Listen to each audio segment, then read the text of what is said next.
Whereas, the Autumn is Wistful quilt, it's actually more of an interesting story. So I don't know if you have time Yeah, for this of course I have story. time. Of course. Okay. Um, so I am Southern. So I told you at the beginning that I was calling you from Pennsylvania, but I am totally 100% Southern. I grew up in Tallahassee, but my mom's from Charleston and my dad's from a small town in Alabama. And I am culturally Southern. There's no Interesting. getting around it. It's something that I feel every day. There's always an incident where I'm like, oh, oops, nope, that was a Southern assumption. That's really interesting. Oops. Because I have And the reverse because I grew up in California and now live in New Orleans and oh boy. constantly running into things that I'm like, why did that happen? They're like, oh, well, it's New Orleans, it's Southern. Like, New Orleans is a weird thing in its own self. But we've been here 10 Yes. years and there's still every day, I think, really? Like, that's interesting. I didn't know that was a thing? So, yeah, I'm not Yeah. Southern, I would say. I've learned that. But it becomes really obvious to me, like right when that first chill of autumn comes into the air. Yeah. And In Pennsylvania, when you're in Pennsylvania. oh my Because, goodness, yes.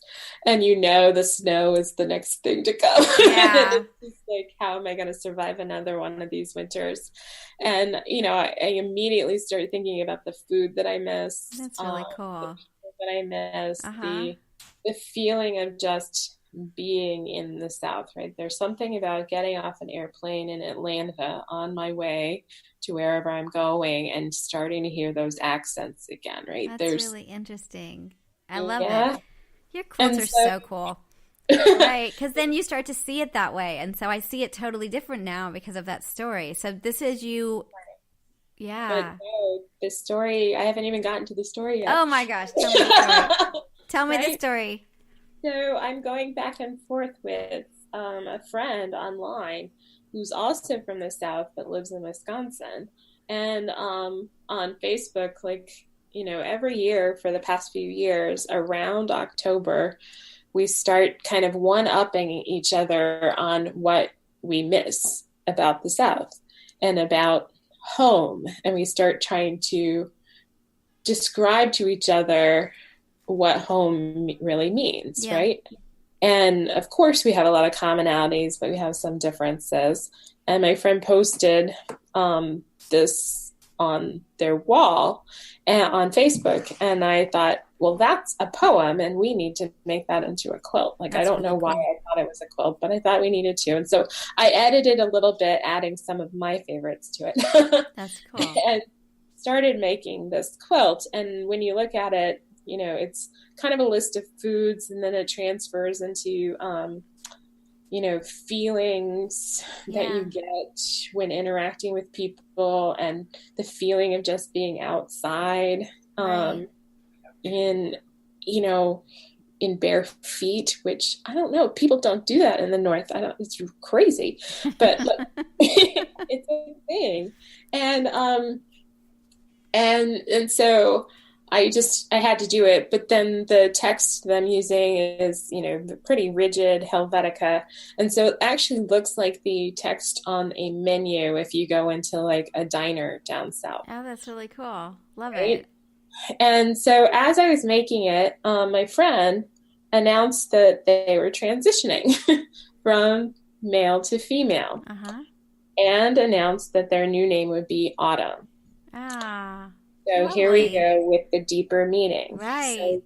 this is a quilt talking about this ideal, platonic ideal of what home is to us. Oh, that's so And then great. you have to start asking the question, can you ever go home again? Right. Can my friend Autumn ever go home to North Carolina and have it be that home?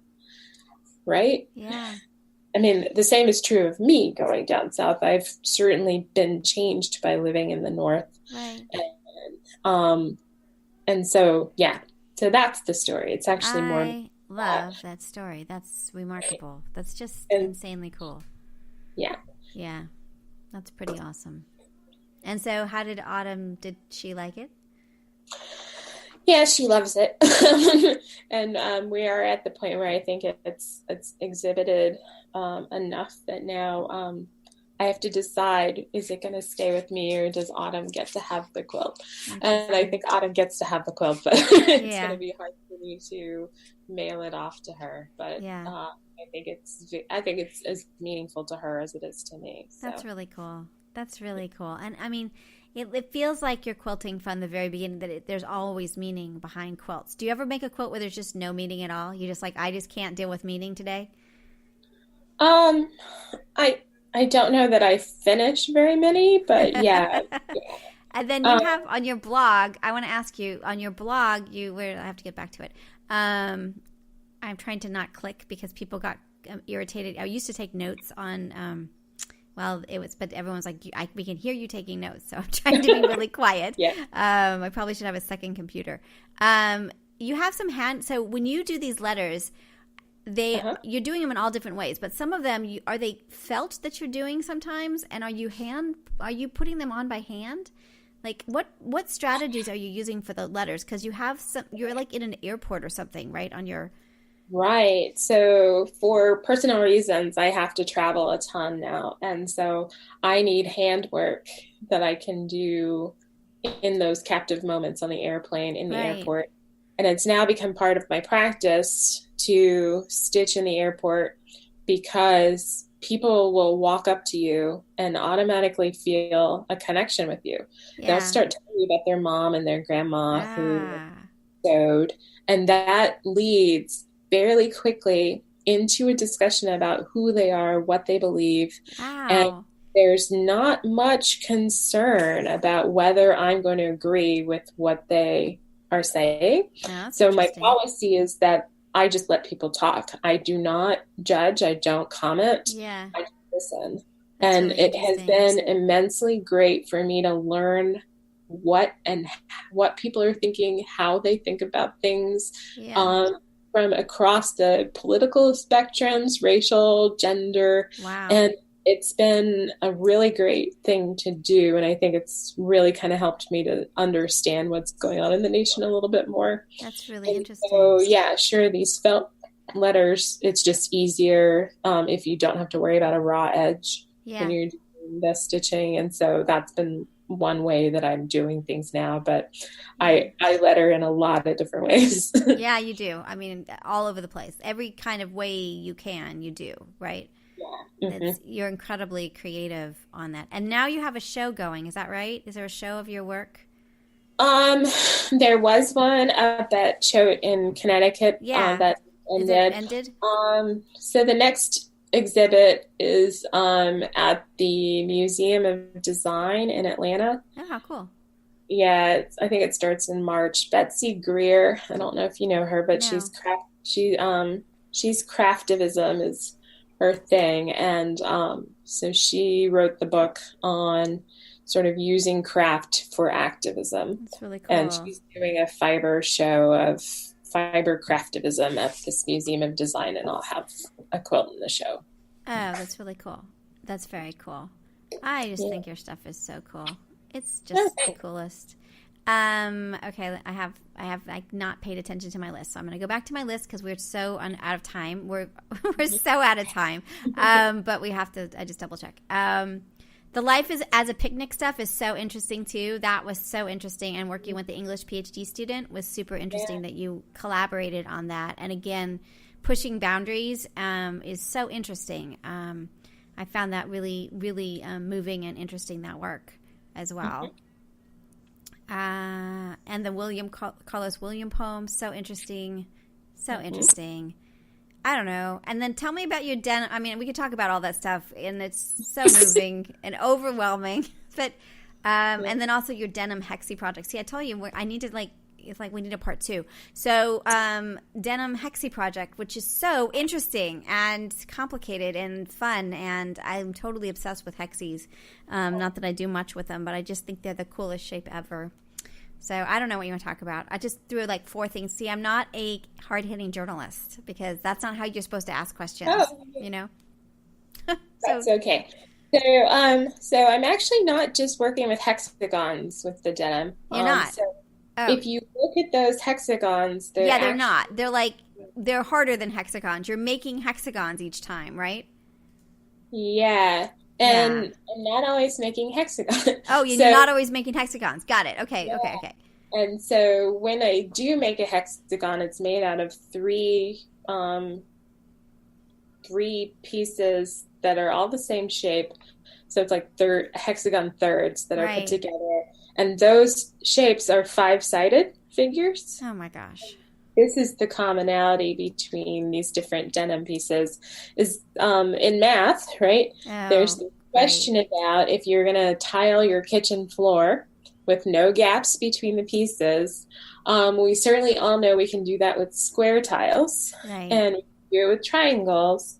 And so that's three-sided figures, four-sided figures. Can you do it with five-sided figures? Uh, Well, you can't do it with regular pentagons that have all the same lengths on each side because the angles, when you put the corners together, will not yeah. add up to 360. So you're going to have some gaps. So then the question is, if you don't have to have all the sides being the same length, what are the five-sided shapes that you can use to tile your kitchen floor? And it turns out we don't know all the possible ways, which Wow. is kind of crazy for math. So there are 17 different ways that are known right now. And the question is that all of them or are there more?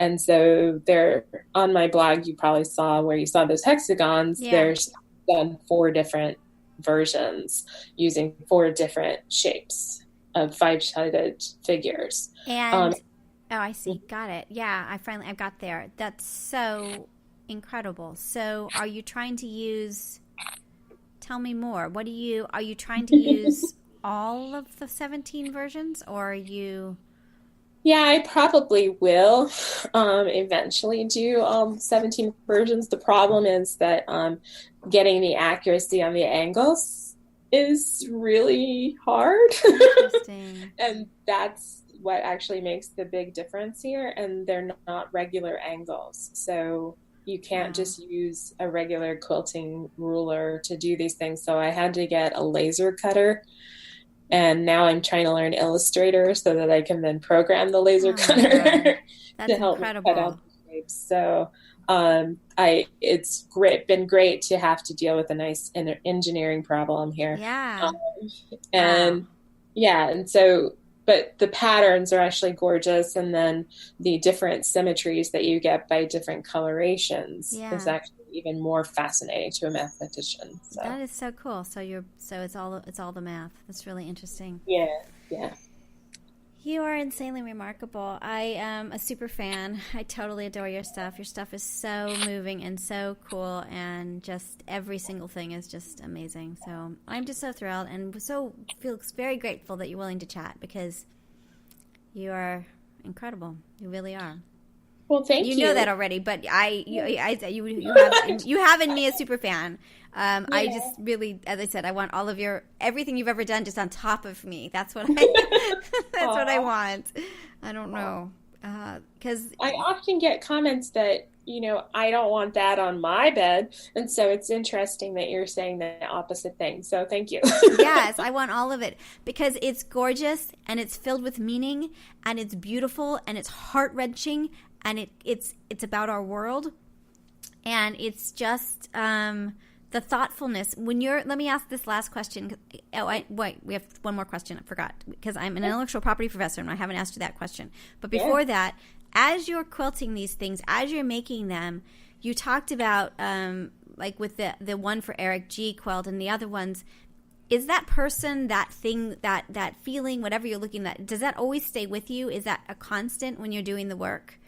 Is that part of the work? Is thinking about what like autumn is wistful, whatever you're working on, Yeah. the meaning. Are you quilting the meaning and the feelings into the quilt? I guess is my question. Absolutely. Yes.